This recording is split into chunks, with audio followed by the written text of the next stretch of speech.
CBS Radio Mystery Theater presents...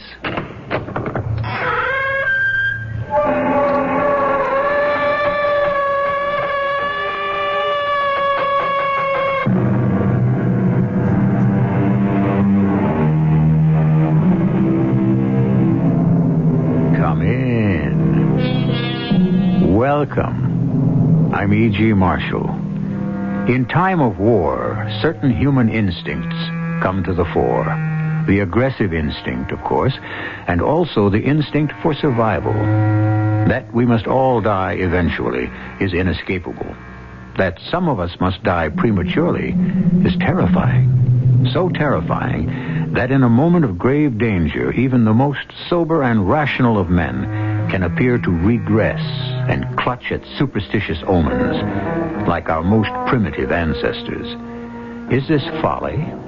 Or does a person in the extreme moment when death is imminent know something we don't?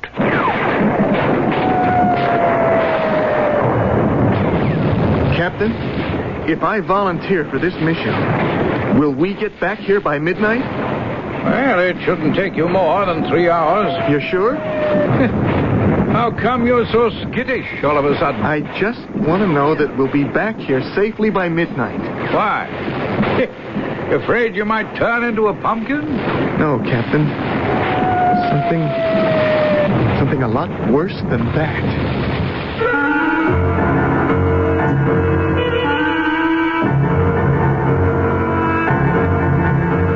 Our mystery drama, Time Out of Mind, was written especially for the Mystery Theater by Percy Granger and stars Russell Horton. It is sponsored in part by Buick Motor Division and True Value Hardware Stores. I'll be back shortly with Act One. Maybe you've got a neighbor who just bought a new Electra, and he's gotten so smug and self-satisfied lately you can't stand it. Well, look at it this way. If you had just gotten a car with all the luxury and prestige of Electra and a trim European-like design that makes it easier than you might imagine to park and maneuver in city traffic, wouldn't you be a little insufferable for a while? We thought so. The new Electra at your Buick dealers now. A little science, a little magic, a little science.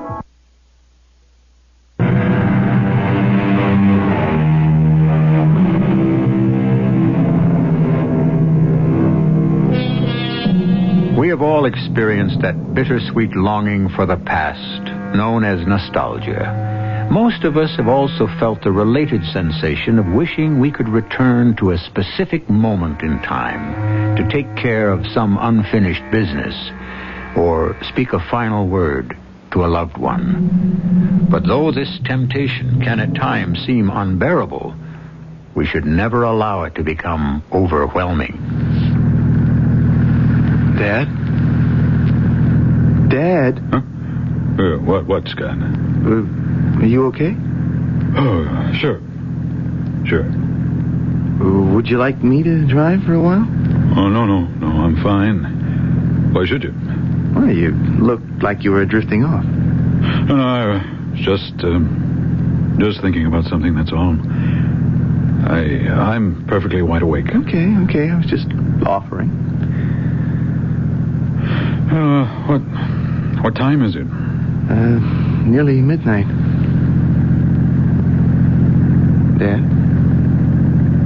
Dad? What? Why do you keep bothering me? Bothering you? All you're doing is driving. What do you want? You were getting that look in your eye again. What look? Like you're forgetting where you are. Well, I don't like being watched. Hey, Dad, you've been driving since supper. Look, believe me, I'm not tired. I was on the road 10 years for my company. I know about driving. What were you thinking about? When? Just now.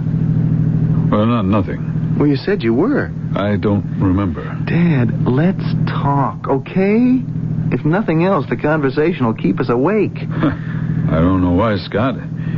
It's usually put us to sleep before. I don't get it. You insisted on driving me all the way back to school. When I asked you why, you said it would be a good chance for us to get to know each other better. Yeah, I know, Scott, but... well, it's late at night now. Well, there's plenty of time to talk tomorrow. Okay. Okay, Dad. I'm sorry, son. I didn't mean to snap at you. I know we haven't been very close these past few years while you've been drifting about and trying to find yourself. But now that I'm back in graduate school, you think you can relate to me, is that it? Now, you see, even the words you kids use. I mean, relate. But what does that mean? In my day, it meant to tell somebody something. Okay. What? Let's begin with that. Let's tell each other something. Well, why don't you tell me about the courses you're taking? I mean, what's on our minds, how we feel about things, how you feel about me, how I feel about you. I don't know why you kids today are so obsessed with feeling. I feel like I'm driving across the country with a complete stranger. That's really how you feel, Scott? Yes. I'm not part of your life, Dad. I never have been. I never know what's on your mind. Half the time, you seem like you're somewhere else. My brother, Scotty. What? Well, you asked me what I was thinking about before. It was Scotty. Your uncle, the one you're named after. Well, why were you thinking about him now? And January 17th, the day after tomorrow, is the anniversary of his death. He was killed in the Second World War. Yeah, at Anzio Beach in 1944. Of course, you've heard the story. You know, sometimes I really envy him. Why? Because I get the impression he was the only person you were ever close to. Well, why do you say that? You mention his death so much. Well, you asked me to tell you what I was thinking about. I wasn't trying to criticize. All I meant was that other people lost relatives in the war, but that was 30 years ago. His death obviously affected you very much. He was killed by a sniper while he was out on patrol near Anzio. All I know about him is how he died. Well, there's nothing more to tell. You know, you look a lot like Scotty. I do? He was tall, like you. Really? 6'7"? Just about. Did he play basketball? No, he was a musician. He played the piano. Classical? No. Rhythm and blues. Swing. He was also a composer. Do you know that Tommy Dorsey heard him once? And he told Scotty to look him up when the war was over. Yeah. He was going to be great. I never knew any of this. Well, why haven't you ever talked about him? And he had a real great sense of humor. A real wise guy. His death was a turning point in my life. It was right after I heard the news that I asked your mother to marry me. So you were close? No. Well, I don't understand. Well, he looked up to me, but, I always made fun of him, you know. Put him down. No, a lot of older brothers do that. It doesn't mean anything. Well, most brothers have a lifetime to make it up, and we never did. I never had the chance to tell him how I really felt, and sometimes I think I'd be willing to give almost anything to be able to go back and make sure he knew. Well, you can't, Dad. It's over. No, that's just it. It isn't over. Dad, this is 1978. There was a letter. A letter? Yes. What's that? It sounds like a highway patrol car. Well, he's not after us, is he? Well, I don't know. He's still pretty far back, but... Well, I don't see anybody else on the road. Oh, but that's crazy. Look, I'm only going 60. Well, it's still 5 miles over the limit. Any trooper will spot you 5 miles. Hey, I'd slow down anyway. Well, no, he must be answering a call further down the highway. Look, he's signaling for us to pull over.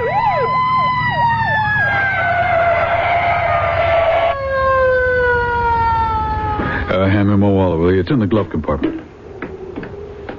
Good evening. Hello, officer.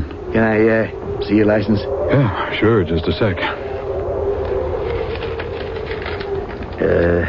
Theodore Pittman, that you? Yep. Who's that in there with you? It's my son. You live in Pennsylvania? Yes, sir. Harrisburg. My son's studying physics in California, and I'm driving him back to school from winter vacation. You drive all the way from Harrisburg today? Oh, no, from Columbus, officer. Can you tell me what the matter is? I was only going a few miles over 60. Oh, speeding's not the problem. This interstate can be more treacherous than it looks, Mr. Pittman. And it's flat as a board and straight as an arrow for over 100 miles through this part of Kansas. A lot of drivers become lulled or hypnotized. Some even fall asleep at the wheel. Well, I'm wide awake. I've been following you for quite a while. You aware that a few miles back you were weaving? Well, no. That's a pretty good sign. A driver's either tiring or his mind's wandering. Well, I'm okay now. Does your son drive? Well, yes, officer, but I'm telling you, there's nothing wrong with me. You planning to drive all night? Yes, we're behind schedule. We had some car trouble in Ohio that set us back a day. Well, my son's got to be back in San Francisco in time to register tomorrow, the 17th. That's a long way to go in 2 days. Well, we'll make it. I suggest you stop for some coffee at the next service plaza. There's one about 12 miles up ahead that's got an all-night restaurant. All right, officer, fair enough. We'll do that. It's for your own protection, Mr. Pittman. I understand. I also suggest you change drivers there. Yes, sir. Here's your license. Thank you. Oh, that was a close call. Dad, he was only trying to be helpful. Weaving? I don't remember weaving.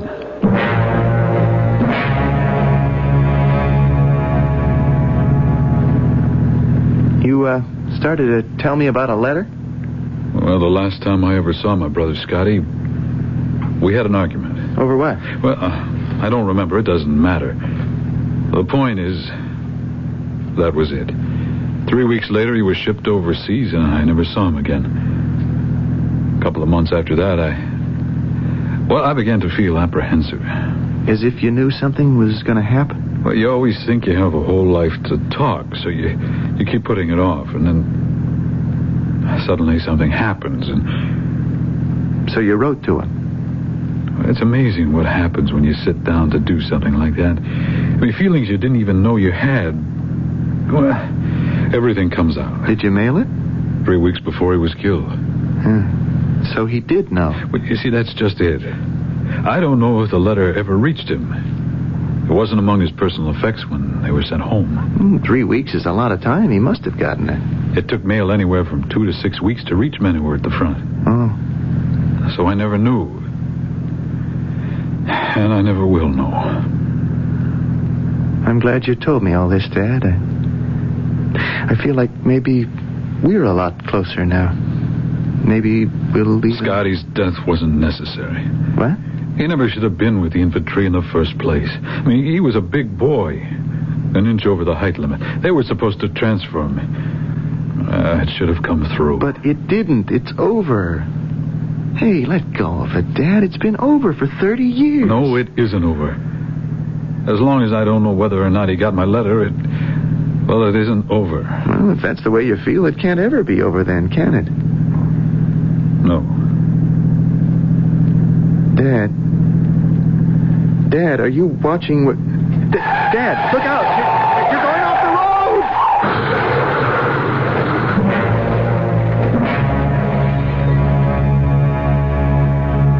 road! It has been said that time heals all wounds. But there are exceptions. Some wounds never heal, and some seem to grow even more painful as time goes on, and the particular event recedes further and further from the grasp. Usually our desires have their consequences only in the present. But is it possible that a wish, if it were strong enough, could affect what is already past? I shall return in a moment with Act 2.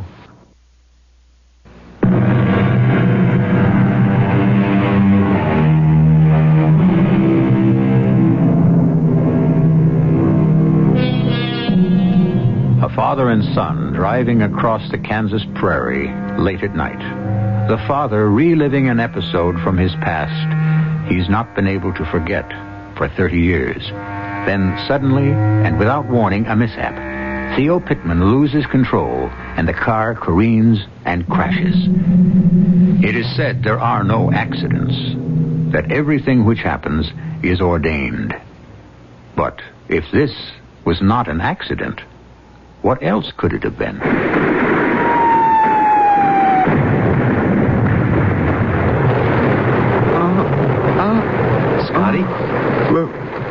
Scotty.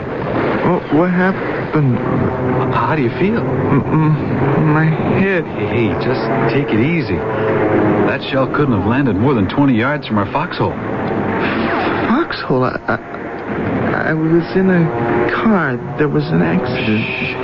Hey, just lie back, pal. Who are you? It's Leslie. Leslie? Les White. What's that outfit you're wearing? You a soldier? Hey, that's what they say about you, too. What? Hey, what are you doing?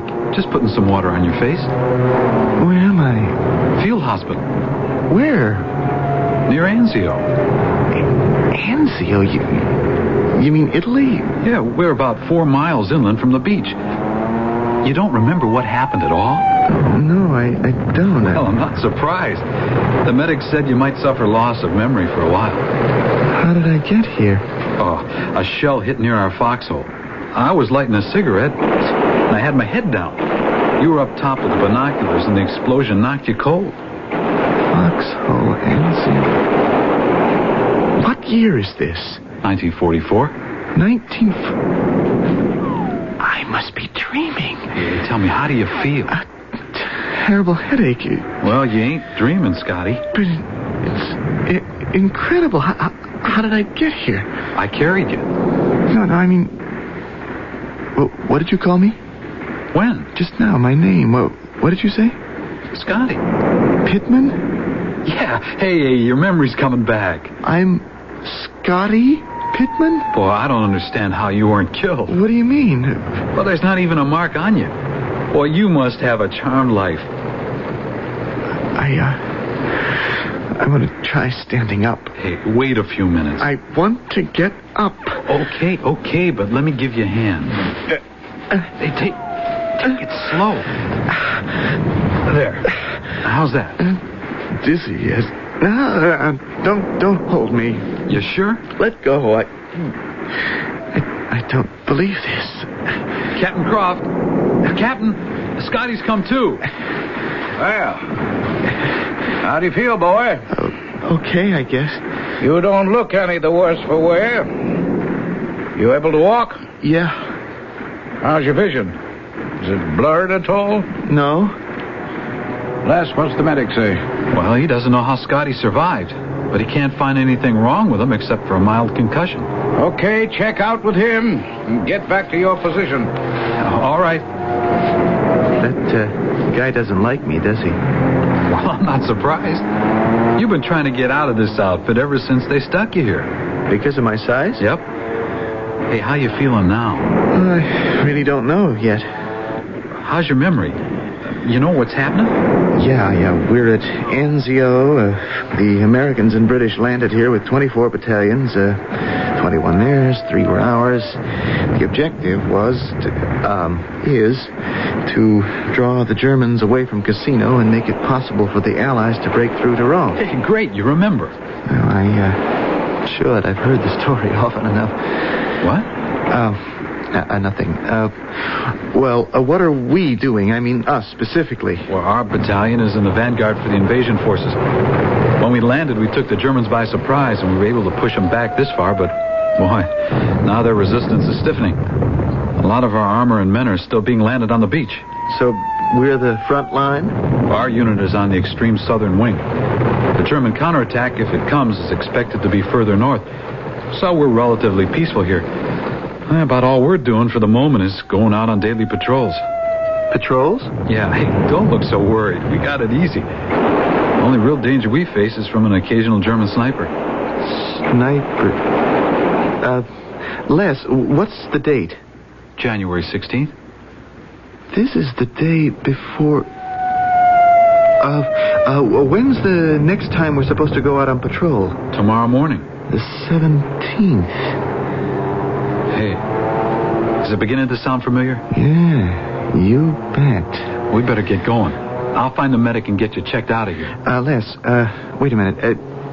Have we gotten any mail since we landed? Well, yeah. A batch finally caught up with us yesterday. But you haven't forgotten that. Did I get something? You got a letter from your brother. Then it came. Oh, yeah, you let me read it. Where is it now? Well, gee, I don't know. The last I saw it was tucked in the webbing of your helmet there. It's not here. Probably got jarred loose and carried off when that shell exploded.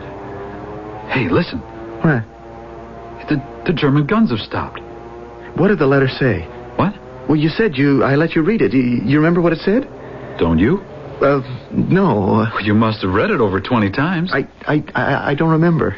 It was a sweet letter. You and he were really close, huh? No. No, we, hadn't been. Well, he must have been making a real effort then to say what he did. Hey, what are you doing? I have got to try to find that letter. Yeah, but that's my kit. Sorry. Anyway, I told you, it's gone. Oh, the captain's coming this way. We better make tracks back to our position. White, Pittman, hold on. Yes, sir. I'm sorry, sir. We were just on our way back. Forget that. I need a couple of volunteers. Volunteers? Yes, something's going wrong. What's happened? The German guns have fallen silent. That's probably the prelude to the counterattack we've been expecting. Yes, sir. To the north? Well, that's just it. Gresham and Hodges and the other outposts are all reporting heavy activity in the hills above their sectors. Down here? Well, are we getting support? Well, we still can't get clear radio contact with beach headquarters. The terrain is too rugged. You want Scotty and me to run back on foot? Yep, I do. You find out if the 191st Tank Battalion's come ashore yet. Tell them we could sure use some of it. Yes, sir. Now, we've seen activity on 3 sides of us, so we're in danger of being cut off. Well, so we could run into German patrols between here and the beach. That's right. Otherwise, with luck, you'll be there and back by tonight. Captain? Yes, Pittman. Les says we're scheduled for patrol duty tomorrow. If we're not being overrun by the Germans, yeah. Well, if we do volunteer for this trip back to headquarters, will you exempt us from patrol duty for a day? If you volunteer? Scotty. Soldier, you don't understand. You have volunteered. Captain, he's still a little... I guarantee no matter what happens, we'll get through to the beach and be back safely by this evening. Well, that shell must have knocked some spunk into you, Pittman. I haven't heard that kind of enthusiasm from you since you came into this outfit. You keep it up, and I might even be sorry when your transfer comes through. Okay, if you get through to the beach and back by tonight, tomorrow you get a breather. Thank you, sir. Oh, Les, you know Colonel Gilpin, don't you? Yes, sir. When you get there, report to him. You tell him our situation. Yes, sir. Well, we're ready to go. Well, good luck.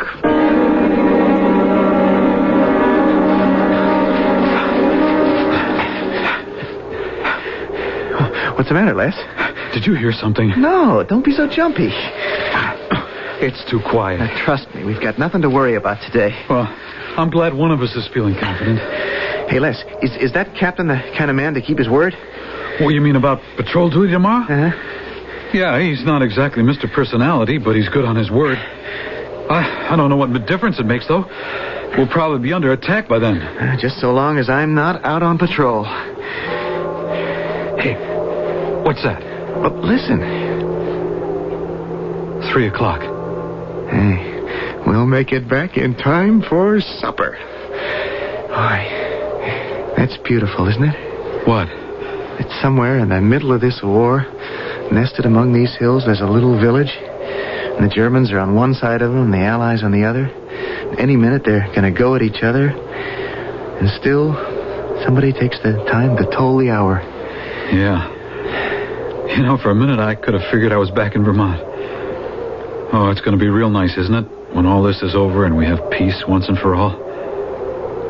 Yeah. Come on, we'd better keep going.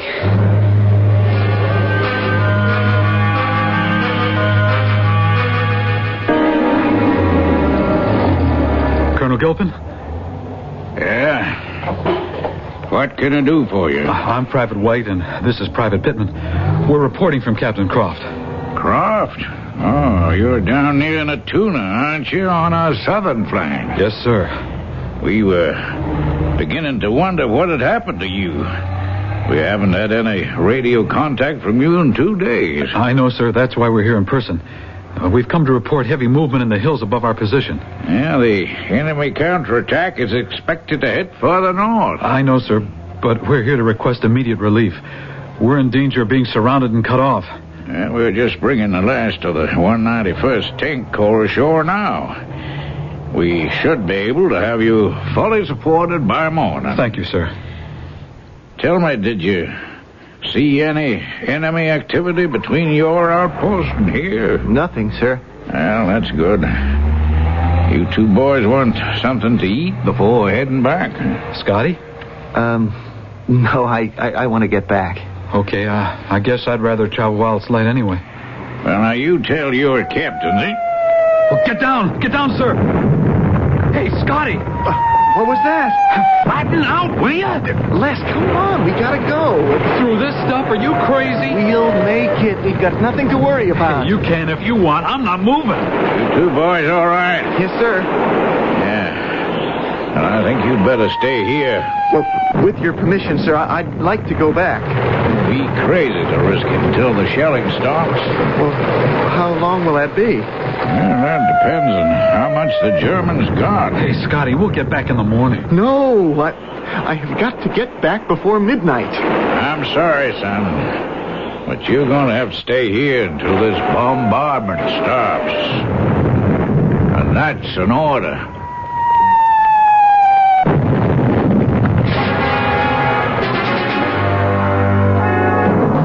We are taught that recklessness or caution can mean the difference between life and death.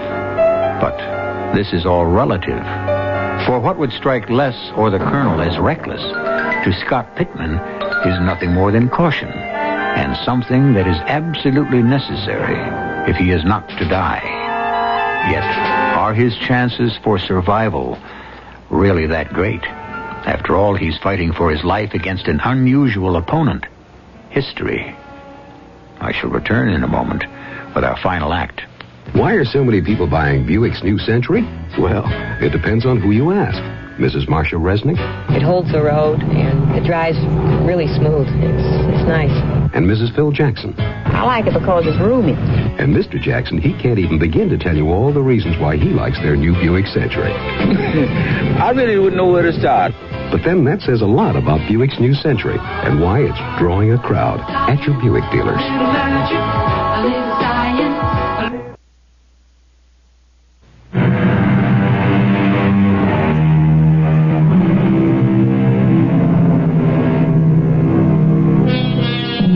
What is the difference between life and death? That is a question we might well ponder at this point, since we're faced with the unusual situation of a person who may be fighting for a life he no longer possesses. There was an accident. That much seems clear. Yet Scott has certainly had no cause to question the reality of the surroundings in which he finds himself, from Kansas highway to a battlefield in World War II. Scott Pittman sits hunched over in a trench, listening to the shells whistling about his ears. But louder even than the exploding bombs is the ticking of time. Les, what time is it now? Well, let's see. 10 p.m.? Only 2 more hours. Isn't this shelling ever going to stop? Why is it so important here to get back to our outpost by midnight? I mean, look, the way I see it, we're a heck of a lot safer here.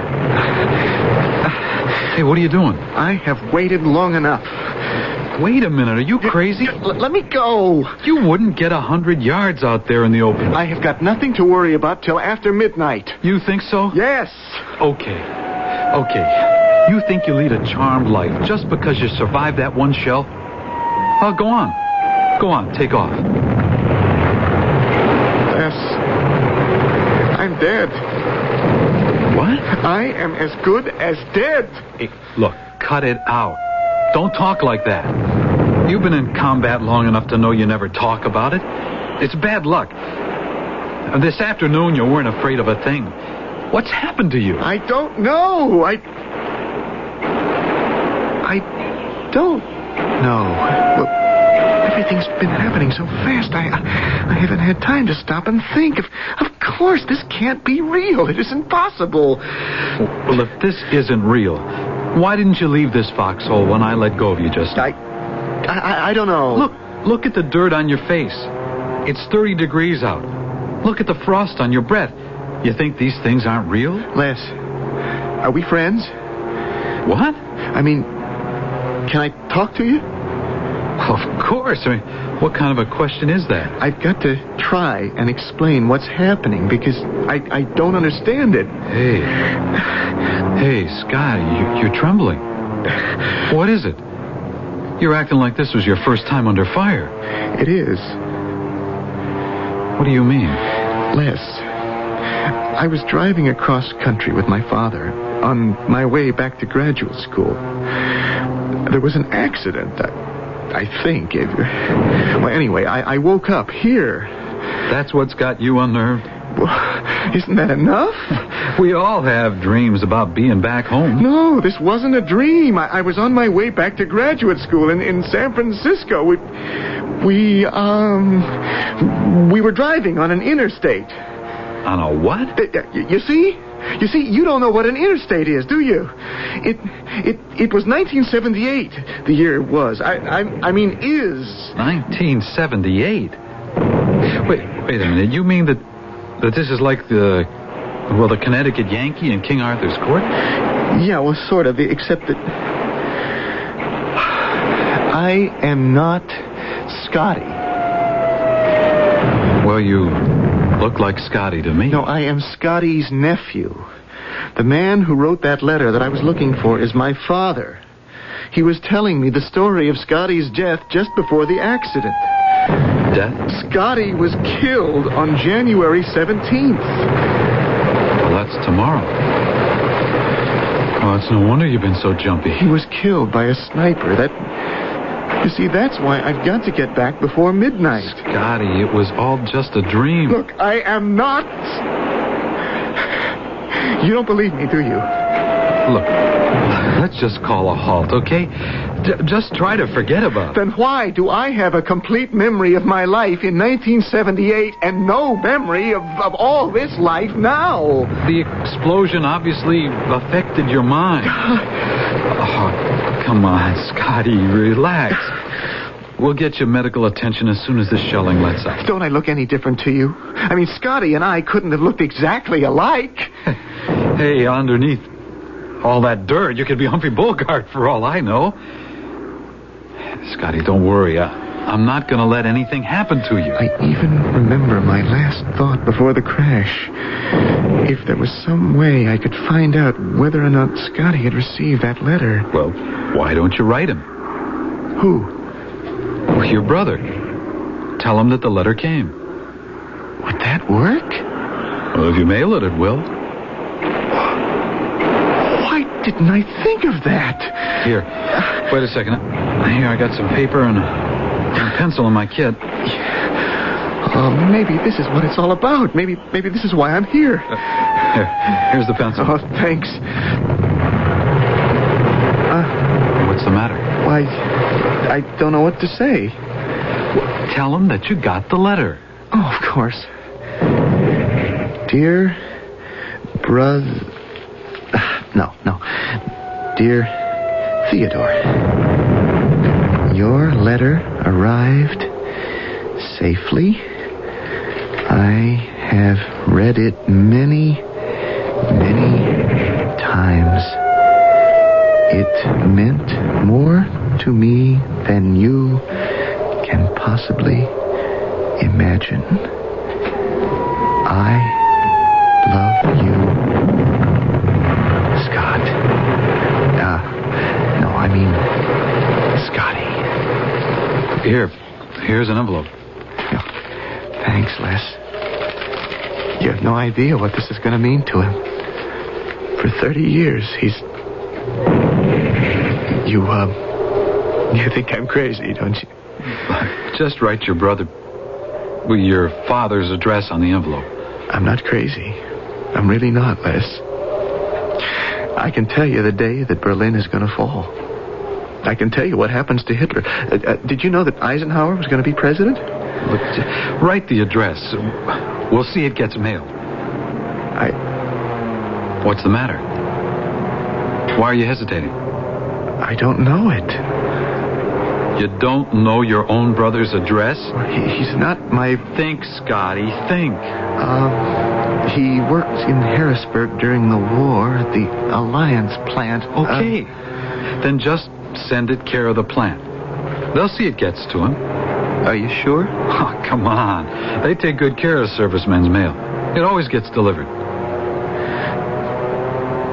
Hey. Listen. What? They stopped shelling us. Why? It must be a lull. We can go now. Why go back at all? We have to. But if it's tomorrow you're worried about, why don't we just stay here? You think I'm stark raving mad, don't you? And soon as you have the chance, you're going to get a couple of medics over here with a straitjacket. Scotty. And this letter won't ever be mailed, will it? I'll mail it, I promise you. Thanks anyway, Les, but I am going back. But why, Scotty? I don't know. Maybe because this is what really happened. Where you go?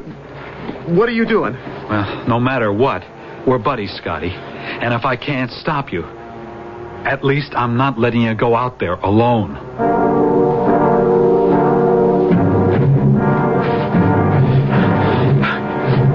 Hey, Les, stop. Why, what's the matter? I thought I saw something move over there in the trees. Hey, I don't see anything. Come on. Let's go a little slower, okay? Like you want to make it back by 12 or not?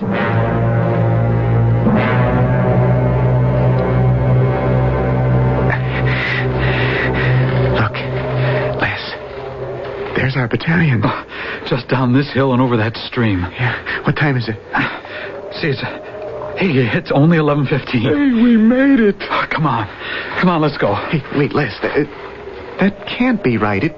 It's got to be later than that. What? Oh, hey, you're right. My watch has stopped. It doesn't matter. We still got time. What's that?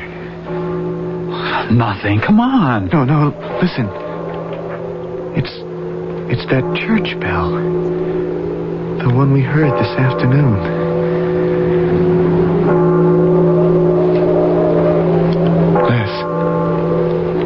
It's midnight. I didn't make it. Scotty, there's no one out here. Now, come on. We're almost there. I can't go any further. But it can't be more than 500 yards. That doesn't matter. I'd never get there. Don't be an idiot. There are no Germans, not this close to our own line. There are. I know there are. Oh, damn your crazy, stubborn obstinance. Your idiotic stupidity. That was all just a dream. It doesn't mean anything. Oh, why do you insist on taking it seriously? Look, if you weren't so tall, I'd knock you out and carry you the rest of the way myself. Get away from me, Les. Go on. Go on. What are you waiting for? Well, that letter to your... That letter. Well, I'll take it if you want. Would you? Sure. Well, come on. Give it here. I can't. Why not? Because my dad never got it. It was never mailed. If I gave it to you, you understand? Yeah. Yeah, I understand.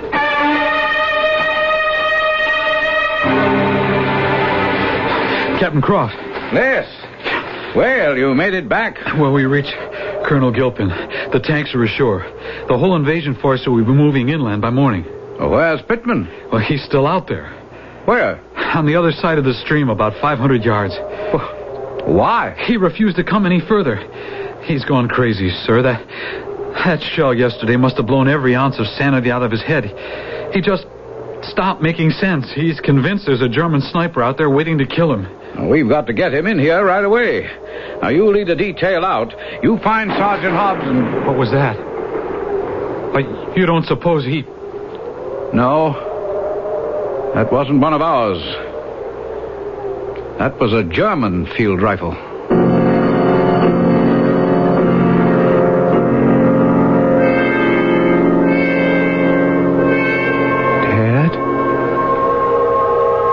Dad, are you all right? Hey, Dad, can you hear me? What's happened? Everything's so quiet. Your mind's drifting again. Oh, listen. I got something important to tell you. Scotty got your letter. I know. I was there. I spoke to Les. He was Scotty's buddy. He said the letter came 2 days before he died. So he knew how you felt about him. What's that? That's not for us, is it? The highway patrolman again? We're not going over the speed limit. And you're not weaving. You're driving great, Dad. It's almost like we weren't moving at all. I can't even hear the engine. Dad, wake up. Wake up. If they find you asleep at the wheel, they'll take us off to jail. I'll be late for school. Dad, listen. No matter what they do to us, even if they try to separate us, if maybe we aren't ever going to see each other again, just remember, Scotty got your letter. He knew all along. You don't have to feel badly anymore. I found that out for you. I found out. Holy jumpo. It's a mess, isn't it? The car's completely totaled. We got here as quickly as we could. Yeah, wasn't any need to rush. They're both dead. Were they killed instantly? Looks that way. We'll take the bodies into St. Anne and notify the next of kin. It's a real shame. I'd stopped these folk about 12 miles back. They were going to pull off the road for coffee at the restaurant just over the rise there, not half a mile from here. A real shame.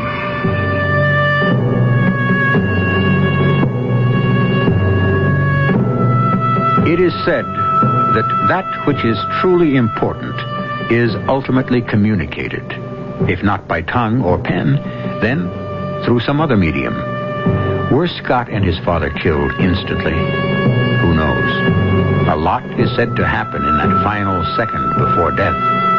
Perhaps it is best to take our story as a fantasy of wish fulfillment and not question its logic too closely. But there is a more sober note to be sounded as well, which I shall do as soon as I return. This spring, True Value Hardware stores can help you get off on the right foot when you have a lot of work to do in your yard. Hi, Pat Summerall to tell you they offer lawn and garden equipment to help eliminate a lot of the hard work and give you more time for recreation. Like the Diston cordless grass shears. They can cut around a football field on one charge. And they take charge, handling the trimming around trees, bushes, and fences in your yard. The Diston cordless grass shears are just $11.44. Power pack sold separately at True Value Hardware stores. You can quickly and easily eliminate pests in your garden and around your home with the True Value 2-gallon garden sprayer. The special roto spray nozzle adjusts from a light mist to a 15-foot spray, so you can quickly spray insect and weed killer in a large area, or adjust the spray to reach smaller spots. And right now, the True Value 2-gallon sprayer is anniversary priced at just $14.99 at participating True Value Hardware stores. And remember that True Value is much more than just a name. It's always been our way of doing business. And tell them Pat Summerall sent you.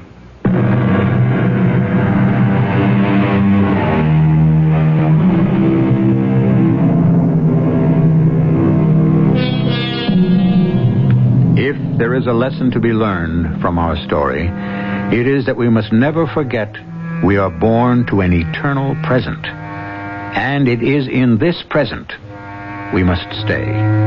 Theodore Pittman would have done better to look to the relationship with his son than continuing to regret his lost chance with his brother. Our cast included Russell Horton, Lloyd Battista, and Ian Martin.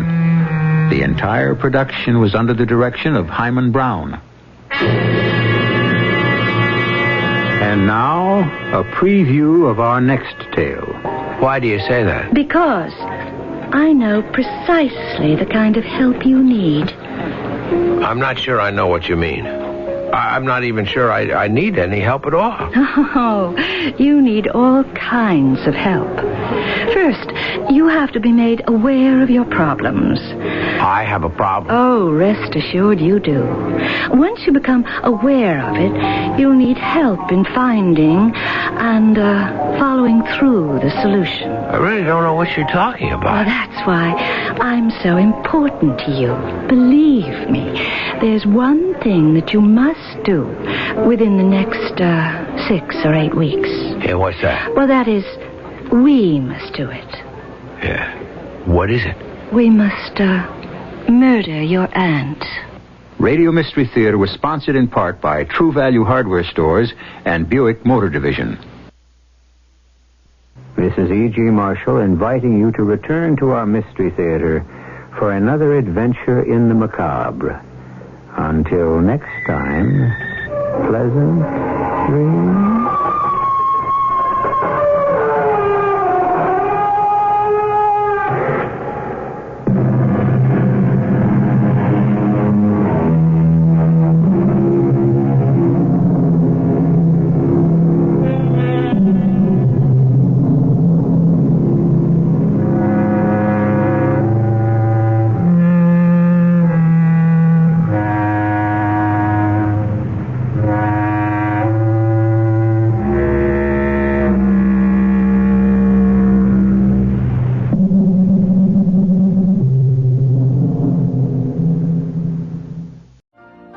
You've been listening to the OTR Gold Network.